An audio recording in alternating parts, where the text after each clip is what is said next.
Asal-usul Raden Wijaya, berdarah Sunda. Menurut Pangeran Wangsakerta dalam Pustaka Raja-Raja ke-1 Bumi Nusantara, nama asli Raden Wijaya adalah Sang Nararia Sanggrama Wijaya. Ayah Raden Wijaya adalah pangeran dari kerajaan Sunda Galuh yang bernama Rakyan Jaya Dharma. Sedangkan ibundanya, Dyah Singamurti atau Dyah Lembutal, adalah cucu Kanarok, pendiri kerajaan Singasari. Sementara dalam negara Kertagama, Wijaya hanya disebut sebagai putra Dyah Lembutal yang kakaknya disebut kesatria atau perwira gagah berani. Maksudnya Narara Singamurti. Sejarawan Jawa menyebut jika Dyah Lembutal adalah laki-laki, hal ini bertentangan dengan Wangsakerta. Jika Wangsakerta yang benar, maka darah bangsawan Sunda dan Jawa mengalir dalam tubuh Raden Wijaya. Raden Wijaya sebenarnya punya peluang untuk mewarisi tahta kerajaan Sunda Galuh. Namun ia memilih mengabdi ke tempat asal ibundanya,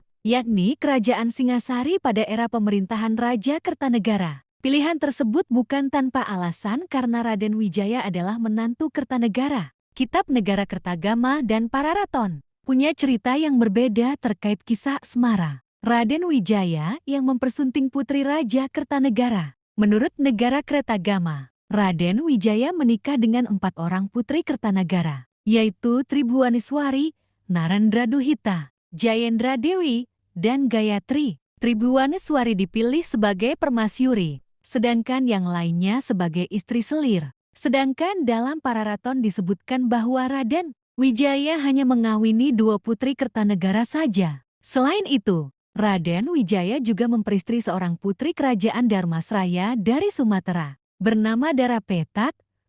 Putri ini dibawa dari ekspedisi Pamalayu oleh kerajaan Singasari di Tanah Melayu pada 1275 hingga 1286 M. Sisi Sejarah Cirebon.